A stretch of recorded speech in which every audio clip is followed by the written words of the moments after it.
From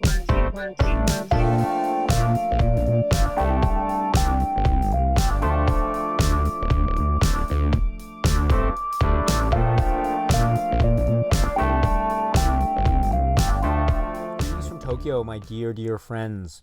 This is Daisuke, and I very much hope that this video finds you well and in very good spirits wherever you are in the world. I would like to take this opportunity, if I may, to speak about a particular situation that recently arose in the context of the Criterion Collection physical media catalog.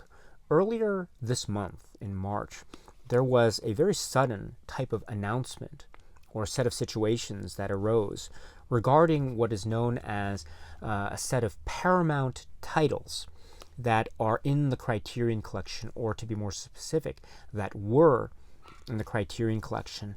These 6 titles that used to be Criterion releases are now, as of the time of this video, out of print. Those titles being in Days of Heaven and Harold and Maude and Rosemary's Baby, and Nashville. This is the dual format release of Nashville. La Dolce Vita and Don't Look Now. So these are all described on the backs of their cases, respectively, as being licensed from Paramount Home Entertainment. So the licensor with regard to these particular releases was Paramount Home Entertainment.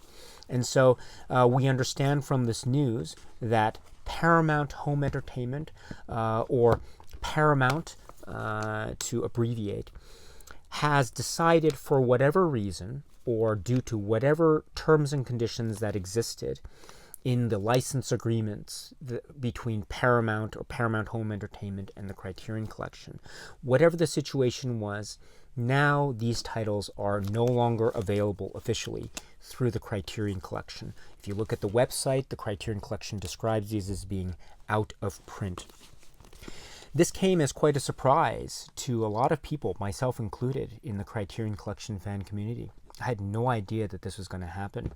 And so I think, therefore, that particular circumstance has brought on a lot of, shall I say, a lot of speculation, a lot of discussion from the collector standpoint, perhaps a certain degree of anxiety and concern, because part of the fun is collecting. It is called the Criterion Collection, after all, and it does have spine numbers. And so I understand the fun and appeal of the collecting aspect of this. And so to have something that falls, or a number of titles that fall out of print, is very concerning from that perspective. Out of print stuff happens all the time in the world of physical media. We know this. It has happened since the very early days, in terms of a label or a particular group or company having the rights to release a particular title over a certain period of time that is definite, that is not indefinite. And that is usually a creature of contract. And once the contract expires, once the term expires, or once the contract is otherwise terminated or canceled, or the rights are expunged, etc., that means that the licensee, Criterion, or other labels in a similar position like Arrow or Kino Lorber or whoever, here it's Criterion, that means that they would no longer have the rights to be able to release these particular titles, hence the phrase out of print. This happens, as I say, all the time. It happens since the early days of Criterion, since the early DVD days of Criterion. There are a number of titles that are now very famous in terms of their out-of-print status. And this, unfortunately, does occur, and it occurs, and it perhaps will occur so long as physical media is still a thing. So this, in that sense, doesn't surprise me, because it is, as I say, part of the experience of physical media collecting. So in that sense, it doesn't surprise me. But on the other hand, it does surprise me very much because, as I say, I wasn't expecting this. I didn't hear it. These titles are also titles that, well, let me say too that it reminds me too of a few years back what happened with a number of titles, the so-called Studio Canal titles, that fell out of print as well. And so I would say that my sense of the conversations in the fan community of Criterion Collection is such that this is also of the same degree or level as, say, the Studio Canal releases that fell out of print a few years back. And there are a number of titles since then, of course, that fell out of print, unfortunately. And so we always get this news, but when it comes like this and all of a sudden, and the number that we have and the particular titles as well, I can certainly understand the degree to which a lot of these conversations, as I say, among the Criterion Collection fan community have developed. So the analyses that have been provided by a lot of observers of this situation, I think, are already great. So I have no additional comments to make except to say the following. So I do understand, for example, that these are all Paramount titles. And so this leads to, or one thing it does is it leads to the speculation as to what might happen to other Paramount titles that are now still currently in the Criterion Collection. So I think some speculation has been had, for example, about, say, the Friends of Eddie Coyle, etc. As of now, I understand it's currently unavailable on the Criterion website, whatever that means. And also there's speculation about, well, Criterion recently released the Parallax View as of the time of this video, and that's, according to the back, a Paramount title, as it were, in terms of the licensor. And so what does this mean for the future of all Paramount titles? I'm not sure. As I say, these things are all creatures of contract. And who is to say that all the Paramount titles are operating under one single contract between Paramount or the Paramount entity as the licensor and Criterion as the licensee? I'm not privy to these contracts, but I do know that contracts can be multiple and that they can be various, and so therefore there can be many contracts for various titles. So just because we have a set of titles that are now out of print, that doesn't mean that other titles will automatically fall out of print, because, as I say, there usually are different contracts that are operating. However, it could lead, I think, to some very healthy speculation, that other Paramount titles might see a similar fate. And so I can't speak any further to those other Paramount titles except to say that based on this news, if I were, say, to hear in the future that other Paramount titles would fall out of print just like these, then that wouldn't surprise me. And so let me just describe it like that. So for those who might be concerned about other similar Paramount titles, then it might be worthwhile to try to get those while you can. Also, I understand that Paramount itself is trying to make efforts and endeavors to release titles under its own name, under various avenues, for example, streaming. Also, it has its own line, which it's trying, I understand, to promote and develop, known as Paramount Presents. And I know this because I have, for example, this title, which is Airplane, a great film, by the way. It's not a Criterion title, but it's a Paramount Presents title.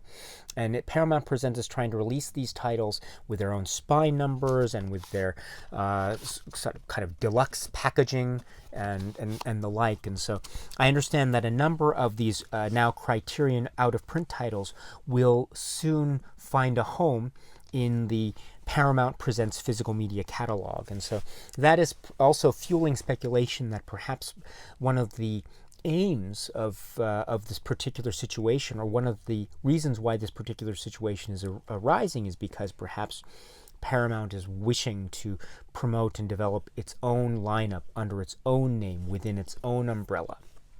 That's the way things go in the world of physical media release and home media releases. Is it good? Is it bad? I can't say. All I can say is, as I say, this stuff happens. For those of us who are fans of Criterion, it is, of course, very shocking news. But that's not to say that we won't be able to, say, see those Paramount titles in different versions, and perhaps those versions might present some new and interesting insights and supplements. Who knows? We'll have to wait and see.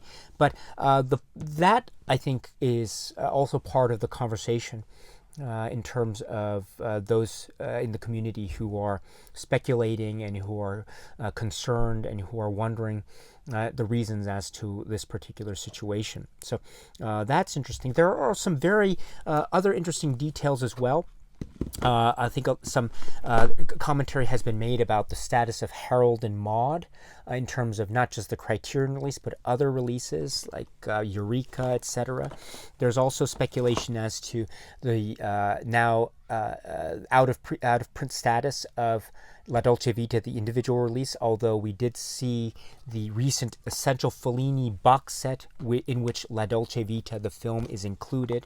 And so there are some interesting details that are arising as of now. But again, just because something is part of the Criterion collection in a different iteration doesn't mean, for example, that this film will automatically return.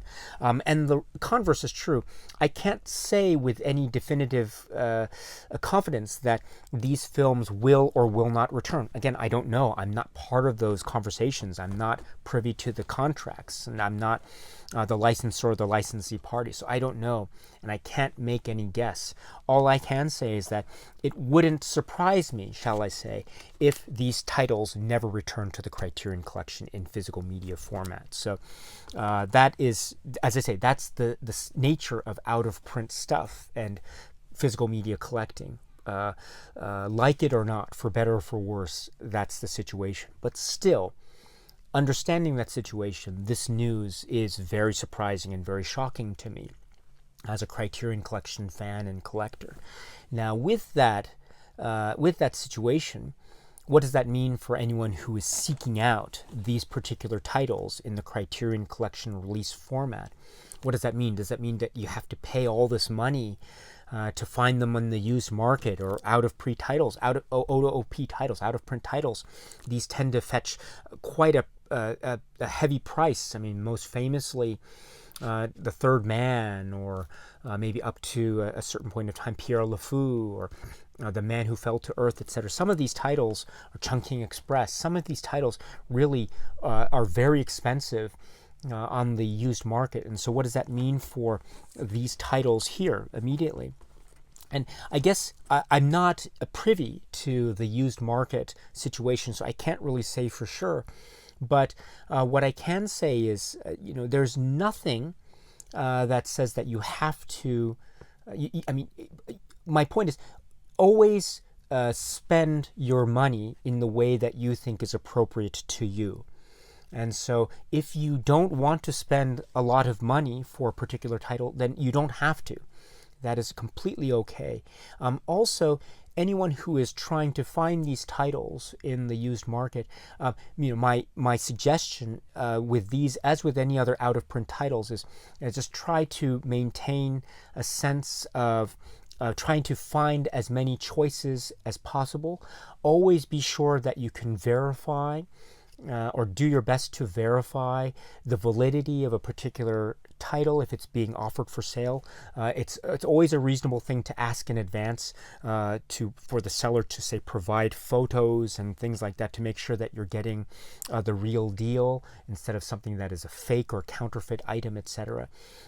So make sure that you take all these considerations to heart before making a purchase in the used market, and make sure it's a seller that you trust, and those sorts of considerations. And also, please be aware that maybe these titles might be found in stores that sell the physical media items on the shelves. I know that there's a lot still going on with the pandemic, the world health crisis, and so that is limiting the ability for people to go out and do their shopping. Of course it is, right? That's part of the situation that we find ourselves in. But for those of you who are able to go out and see the particular stores themselves that sell Blu-rays and that sell Criterion, you might be able to find a particular title that is still on the shelf that hasn't been sold yet. And so my recommendation too, if you can, and so long as you are comfortable with going out and taking all the precautions that you feel are necessary, then that might be another option as well, especially now that there is still some time. Some time has passed, but it's not that much time has passed. And so maybe you might be lucky and you might be able to find something, quote unquote, in the wild, as it were. And so there are still some options that are available. And then ultimately, you can always, as I say, if it comes down to trying to find these titles in an out-of-print status fashion in the used market for maybe somewhat elevated price, always try to find the best deal. I understand that these titles will be sold by, say, a number of sellers, perhaps. Again, I can't be sure because I'm not part of that particular community at the moment, but what I can say is that there are always possibilities, and just do your best to try to find the best deal that you can, and don't worry about it, because my understanding is that these titles will be available through some means. And ultimately, if you're unable to find the Criterion versions, as I say, these titles will or should be made available through other non-Criterion means. And at the end of the day, when we think about why Criterion is great in the first place, it's because of the films. And if we understand, or if we keep that in mind, then even if we're not able to get the Criterion releases, then we can still hopefully find the films themselves intact in some non-Criterion release, which could be more beneficial to you as a viewer and consumer, again, depending on what your needs are as the consumer and the ultimate decision maker as far as how you spend your hard-earned money. So this is all to say that I think it's a very surprising situation, but it's a situation where if you are now considering what to do as far as these titles are concerned, I think there are a number of options. And so always think about what your concerns and needs are and what your particular budget is, and you can make the particular decision that way. Or you can have a wait and see approach and see what happens to the used market of Criterion titles versus if and how these titles emerge in other non-Criterion releases, like the Paramount lineup that I was speaking of earlier, and those sorts of considerations.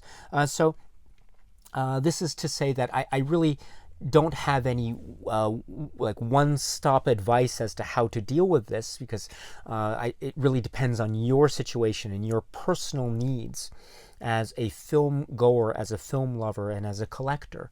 But whatever the case may be, and whatever your objectives and goals are as a physical media collector, if that is indeed the case, and if this announcement has affected you in that particular way in which you experience cinema, then what I can now say too, in conclusion of this video, is best of luck to you, my dear friends. Please, I really mean that. I really wish you all the best, and I hope that you are able to find that solution that you are looking for, and that is right and good for you, and that fits your needs. Again, collecting is something that is different for different people. Maybe for some people, collecting is very, very important, and I can understand that.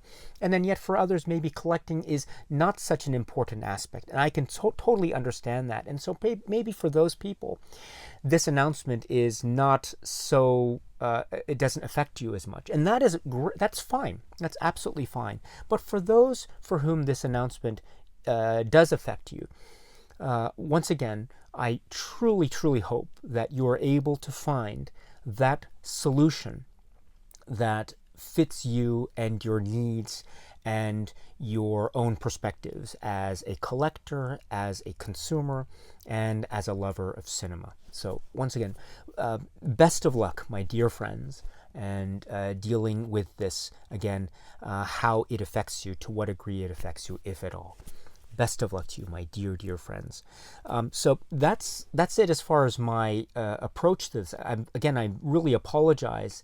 My comments, I know, are not so good. So, and there are other great commentaries about this particular topic that have already occurred that are much better than and much more insightful than anything I can ever hope to begin to say. So my suggestion too is seek out those conversations, go online and find those articles that have been written and see what the latest updates are about, say, Paramount titles. If you hear anything, of course, share it with your friends, share it with the communities that you're in, and hopefully for those who are, as I say, concerned about the collecting aspect of enjoying the Criterion collection, hopefully you can find those solutions that you're looking for. But once again, ultimately, the Criterion collection is for you what you make of it. And so long as you are able to find a way that works for you to enjoy the Criterion collection and to enjoy your Criterion collection journey, then that makes me very happy. And so once again, my dear friends, I really hope that you continue to enjoy your own personal Criterion collection journeys, whatever form they may be in. So my dear friends, I really hope that you find what it is you are looking for. Okay, so that's it for now. And so until we meet again, please be happy and healthy and well, and please keep on watching a lot of great movies. So until we meet again, stay strong, stay safe, be well, and cheers.